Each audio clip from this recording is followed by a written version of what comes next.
Griff, it was a tale of two teams. The team that played the first 16 minutes horribly, and then the team that played great the last 24.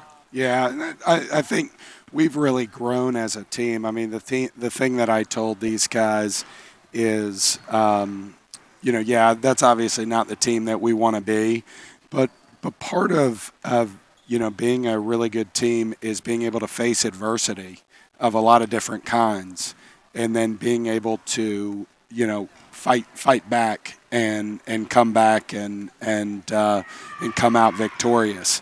And I thought these guys made a decision to continue to fight and to continue to kind of dig in, and they obviously weren't feeling competitive and weren't feeling the desire to go and compete, but I think they really made the decision late in the first half, and we went on a nice run. Right. I think it was like a 15-4 run to close out the half.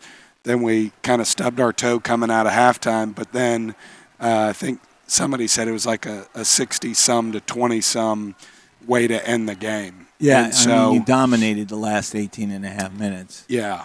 So, and I think that's really credit to them because, sometimes it's more just about making a decision and fighting through however you're feeling or whatever adversity you're facing.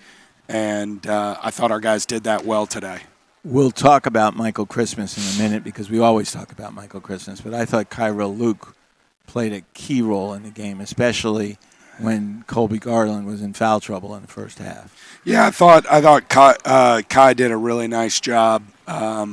He kept us going.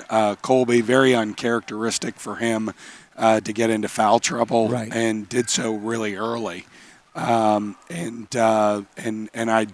will give Colby credit.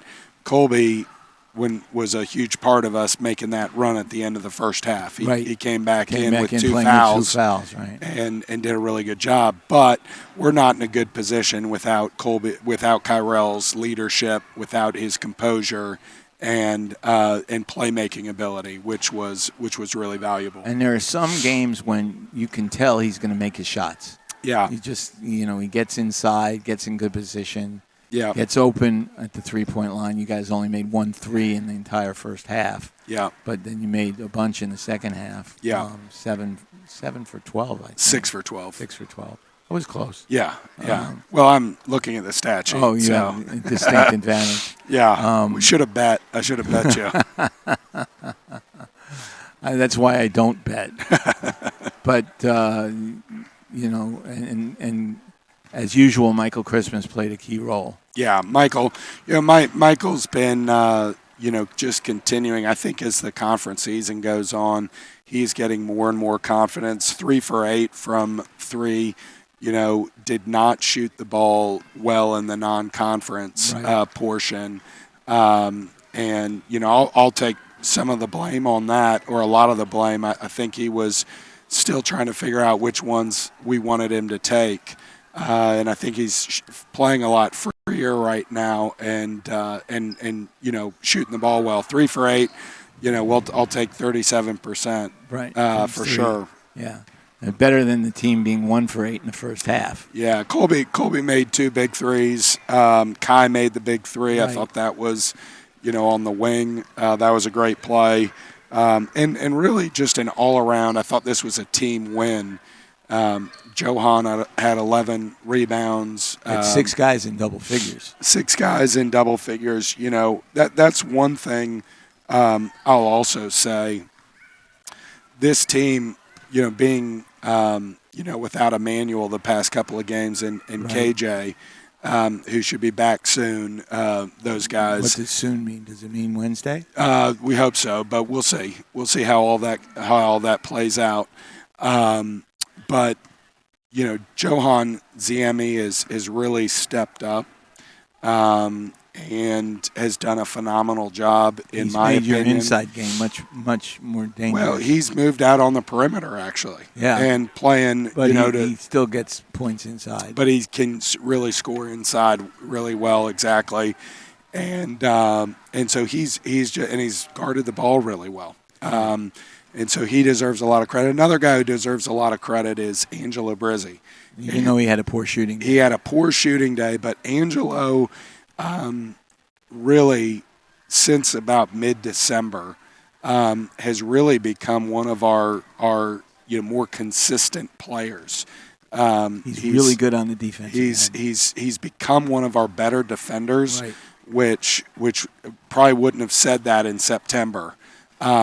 But his energy level, his activity level, and then his playmaking ability on the offensive end is really special as well. And so today it didn't drop for him and didn't have as many plays, but he's become just a critical component. And that's where I just keep going back to this is really more of a team win, and these guys are really coming together very well as a team. And you like that. You want to see them come together as a team as the season goes on. Absolutely. And they are a much better team now than they were in early December. Yeah. The exciting thing I would say too, John, is this team has a lot of room for growth. Right. There is still a lot of areas where I think we can improve, and that's not a criticism of where they are. Right. It's more a statement of where I believe what their potential could be. Right. And so that's really exciting. How did you prepare for this game? You're coming off a big road win, and you're playing the last place team in the conference, but they have talent. Yeah. So how did you prepare for this game? Well, I mean, to be honest with you, we said that they're a good team. I mean, they lost to Upstate on a Asheville on a last-second shot. They play free. Sometimes when you are lower in the standings, I've been there. You kind of have nothing to lose. Right. They played that way the first half. They played that way the first half. And they also, a lot of those guys have chips on their shoulder. Mm-hmm. And, I think they're young, they're hungry, and I think Coach Richter does a good job with them. And I think they'll be a lot better in the days ahead and certainly the years ahead. So for us, it was to really respect not only our opponent, but also, our demons, who we can be when we're not at our best. Right. And unfortunately, I think the first, 15 minutes or so, as you said, we didn't really handle it well. Right. But again, although you did a great job on Dean. Yes. And but I do think those guys really responded well, weathered the storm, and winning conference games. I don't care who you're playing. It's a big deal, and to do so by 26 is sweet. Yeah, and now you've got 2 road games coming up. Yep. So you got to get ready. We got to get ready. Two big battles. Got to close out the first half of the conference season, and then it's going to 2 really hard places to play at Gardner-Webb and Charleston Southern. Both really good teams, and they both have standout players. At Gardner-Webb, have several guys who have come back and are really good. Some guys who've transferred back in are really good. And then, of course, Charleston Southern has, 2 of the better players in the conference in Kelly and Johnson. And so we'll have our hands full, but I think the Lancers will be ready. That's good news for all of us here at the Joan Perry Brock Center. Griff, thanks. Good luck on the road. Thanks, John.